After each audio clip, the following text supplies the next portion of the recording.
In fact, Lucy Davidovich points out in her book, The War Against the Jews, that, I'll just find this, Hans Grubner was in charge of operating crematorium C at the Dachau concentration camp. He was singularly responsible for the murder of 45,000 people. Why not more? You see, he killed himself in the middle of the war. Lest you think he did so because of qualms of conscience, you should understand. He killed himself because he came home one day and discovered that his poodle had been run over by a car. When he discovered that the motorist didn't even stop, but had run it over intentionally, he left a note after taking his life saying he could no longer live in a world of such cruelty. I would even say, and by the way, the lack of belief in God has led to the most atrocious and the most horrible profession of all, and that is being a lawyer. I always make a point of immediately alienating half the audience. Who is a lawyer? Two scientists are sitting together. Maybe Professor Dawkins and that, because I don't know, the book doesn't say. One says we have stopped experimenting on rats. We're now experimenting on lawyers. And one said, but why? Because there's certain things that rats won't even do.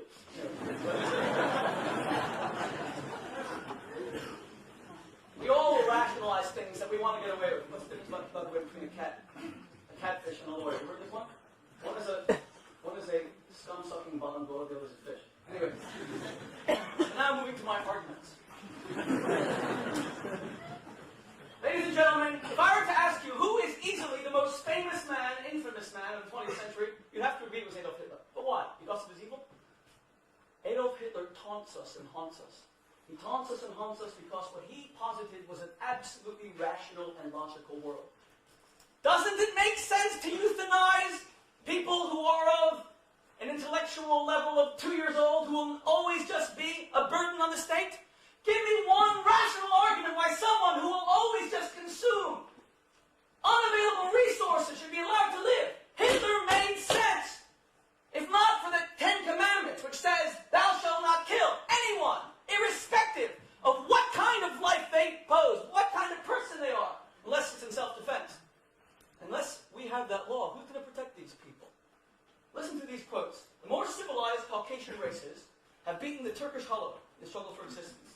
Looking at the world at no very distant state, when an endless number of the lower races will have been eliminated by the higher civilized races throughout the world. That's one quote. Now listen to the second one and tell me if you see any similarities. In the lesser creatures, in nature there's no pity for lesser creatures when they are destroyed so that the fittest may survive. Going against nature brings ruin to man. It is only Jewish impudence to demand that we overcome nature. Same author. The first was Charles Darwin. The second was Adolf Hitler. And they're making the same argument. In fact, it was Sir Arthur Keith, one of this country's leading evolutionists, who wrote in 1947, to see evolutionary measures in tribal morality being applied to the affairs of a great modern nation, we must turn to Germany of 1942. We see Hitler devoutly convinced that evolution produced the only real basis for a national policy. The means he adopted to secure the destiny of his race and people were organized slaughter. The German Führer, as I have consistently maintained, is an evolutionist. He has consciously sought to make the practice of Germany conform to the theory of evolution. In 1935, a committee of psychologists representing 30 nations issued a manifesto that stated that war was the necessary outcome of Darwin's theory. Why do you think that Thomas Huxley, the great forerunner of this debate against which Bishop Wilberforce about 130 years ago, himself wrote, quote, no rational man, cognizant of the facts, believes that the average Negro is the equal, still less the superior, of the white man. Contrast that with what it says in the Bible, that man was created in the image of God, yellow man, black man, green man, bearded man. There's no such thing as race theory in religion. Every man is created in the image of God, therefore each is under the protection of a personal creator. Each one is listened to when they cry by a compassionate creator. What about what Professor Atkins pointed out? The terrible atrocities have always been committed in the name of religion. Guilty as charged. Religion has burned people in the name of God, crusaded against people in the name of God, inquisitioned people in the name of God, and I should know because I'm part of the people that suffered most at the hands of most of those atrocities. And yet I don't hold religion culpable. You see, there's 10 commandments, and they subdivide perfectly into 5 all about the existence of God, and 5 about moral, ethical, decent behavior. Religion is dangerous, absolutely dangerous, when it says that all God wants us to do is believe in Him. Religion is safe, and is the only bastion of safety we humans have when you have the two together.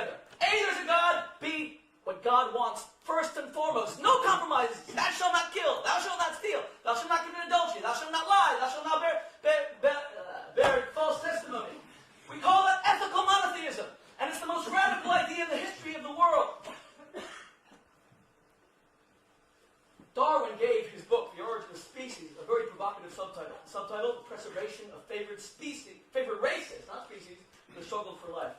The implication was clear that one day there might be a war between people for the preservation of those spheres.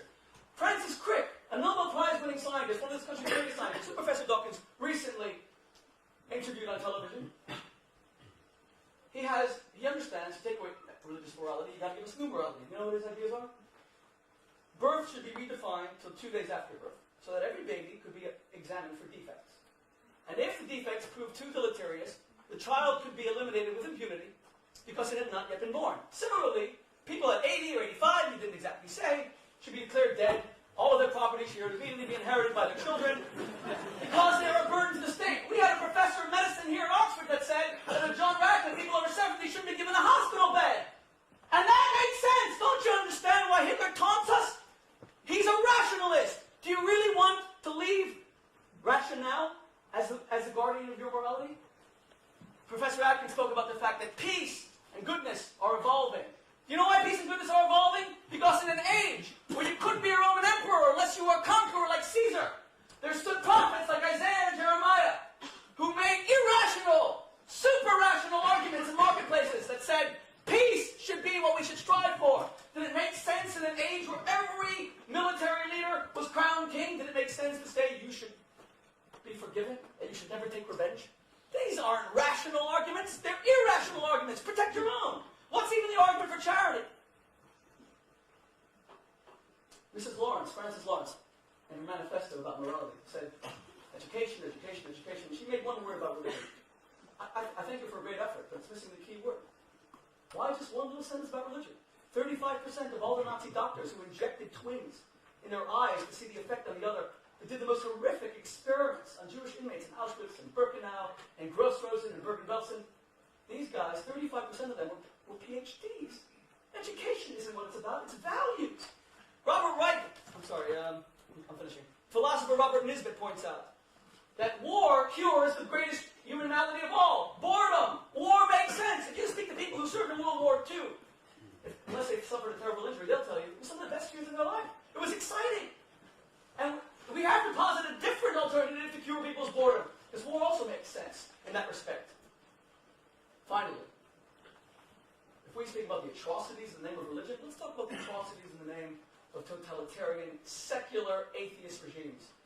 Hitler, Pol Pot, Mao, Stalin have killed more people in this century than religion could ever even imagine, could ever hope to kill. All in the name of things that make sense. It made sense to kill 17 million Ukrainians by Stalin in order that Russia should finally be industrialized. It made sense for Mao to kill 47 million innocent victims for the Cultural Revolution. It made sense for Pol Pot to wipe out 1/3 of the Cambodian population in order for them to be re-educated, as it were. God is the only rock, the only bastion of our morality. And even if you are a good person, and I freely admit, I've known the two very esteemed scientists to my left for a number of years, and they are, with all my heart, they are great men.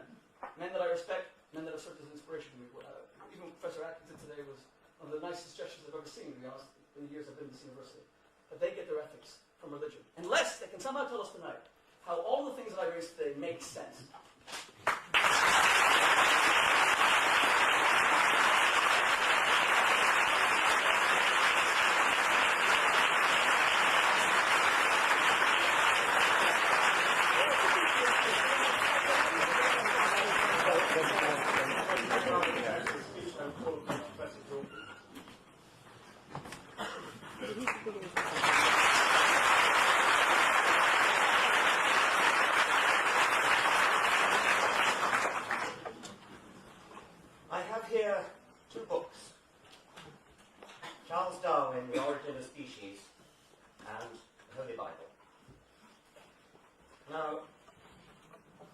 Some people might claim that The Origin of Species is my holy book. It's not. It's the truth, but it's not the way.